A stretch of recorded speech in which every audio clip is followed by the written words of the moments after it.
Kali ini saya akan menjelaskan terkait dengan lanjutan dari Gram-Schmidt itu sendiri.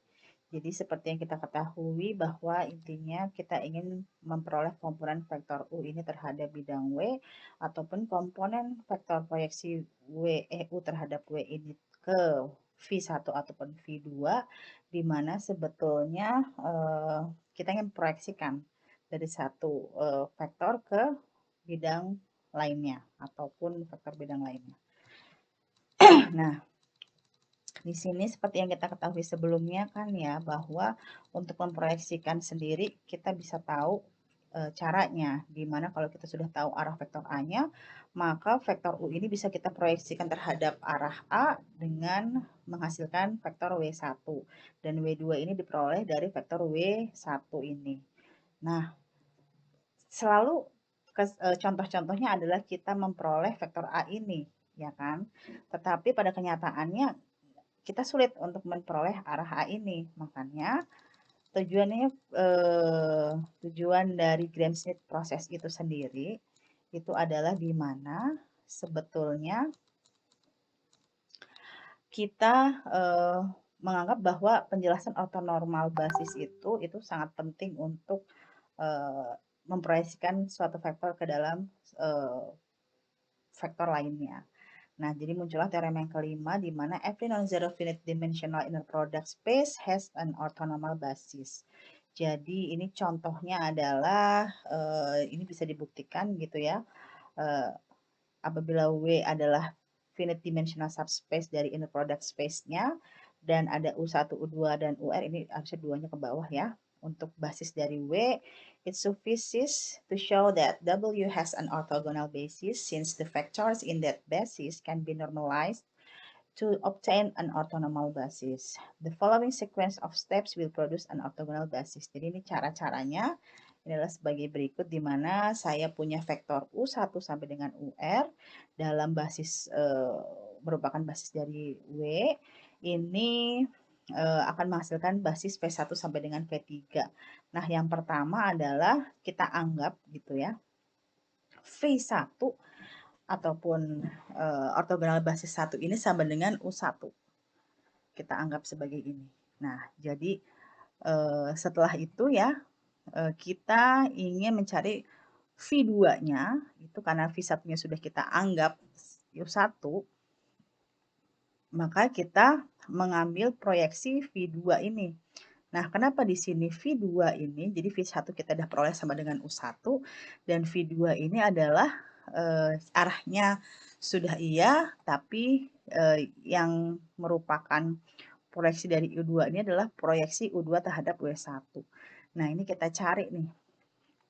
Jadi, U2-nya itu harus dikurangi, komponen yang kedua, vektor kedua ini harus dikurangi dengan proyeksi vektor U2 tadi ke W1 ataupun vektor V1.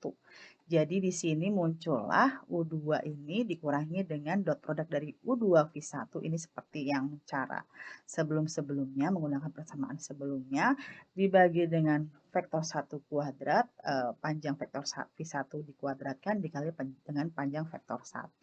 Kalau vektor 1-nya kita udah tahu dia U1, maka kita bisa hitung untuk ortogonal basis untuk V2-nya. Ini kenapa begitu? Karena di dalam VU2 belum tentu dia bebas dari komponen vektor U1-nya. Jadi kita mau buang nih komponen vektor dari U1 ini. Karena U1 ini menjadi V1. Nah, jadi nanti V2 dan V1 ini akan tegak lurus karena ini dibuang. Karena dikurangi proyeksi U2-nya terhadap W1 ini. Atau ke V1. Nah, berikutnya untuk V3 juga sama. Jadi U3 ini dikurangi komponen dari U3 itu sendiri. Nah, kalau kita jabarkan sebelumnya dia punya komponen bisa jadi dia punya komponen U1 dan U2. Makanya komponen vektor U3 ini harus dibuang komponen vektor U1 dan U2-nya.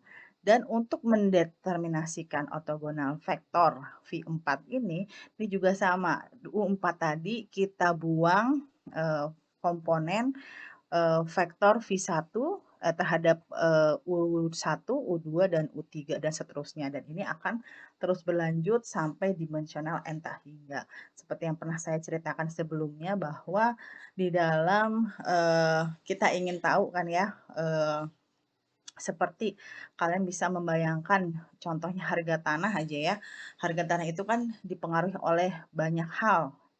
Nah, hal-hal itu bisa menjadi suatu komponen-komponen yang nantinya kita bisa tahu besaran komponen-komponen itu seperti apa. Nah, ini sebenarnya nggak jauh-jauh logikanya seperti itu. Dan ini pun sama seperti kalaupun di geometrik, masalah geometrik gitu ya, bahwa saya ingin U ini bisa terproyeksi ke W, bisa tahu komponennya apa aja, dan dari sini juga saya bisa tahu komponen vektornya dari V1 maupun V2. Sehingga vektor U ini sebetulnya terdiri dari komponen terhadap V1, V2, ataupun terhadap komponen eee, di bidang W ini. Nah, ini adalah cara-caranya sehingga kesimpulannya ini adalah yang pertama kita anggap dulu V1 sama dengan U1, kemudian U2 kita buang komponennya yang kita proyeksikan U2-nya terhadap V1. Nah, V3 juga sama seterusnya, ini kita proyeksikan U3 ke V1, U3 ke V2, sehingga komponen vektor U2 dan U1 dan U2 ini hilang. Jadi nanti V1, V2, V3, dan V4 itu dia saling tegak lurus. Nah, ini optional step-nya to convert the orthogonal basis into an orthonormal basis. Jadi yang ini baru dapat ortogonal, untuk dapat ortonormal basisnya tinggal kita lakukan V ini dibagi dengan panjang vektor tersebut sehingga hasilnya normal, ortonormal basis. Nah, teorem yang keenam ini sebenarnya sudah dijelaskan sebelum-sebelumnya bahwa every orthogonal set of non-zero vectors in W can be enlarged to an orthogonal basis for W. Every orthonormal set in W can be enlarged to an orthonormal basis for W. Jadi ini dari kumpulan penjelasan sebelum-sebelumnya muncullah teorema akhir bahwa jika kita ingin mempunyai dalam vektor dalam suatu ruang ataupun space ya, itu kita bisa dapat ortogonal basis dan juga ortonormal setnya. Nah, ini kita contohnya adalah saya punya basis vektor U1, U2, dan U3. Kemudian saya ingin mentransformasi vektor tersebut ke dalam ortogonal basis V1 sampai V3 dan menormalisasinya menjadi Q1 sampai Q3. Langkah pertama kita ambil U1 sebagai V1, lalu V2 kita peroleh dari vektor U2 ya, dikurangi dengan proyeksi dari U2 terhadap W1 atau V1 itu sendiri ya, yang ini. Lalu kita peroleh hasil adalah minus 2/3, sepertiga, dan sepertiga, dan hasilnya adalah yang ini.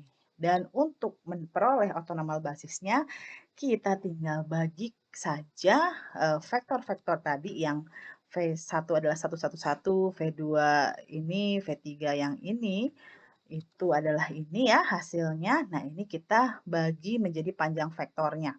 Misalkan V1 ini berarti kan panjang vektornya akar 3, V2 panjang vektornya akar 6/3, vektor 3 panjang vektornya adalah 1/2.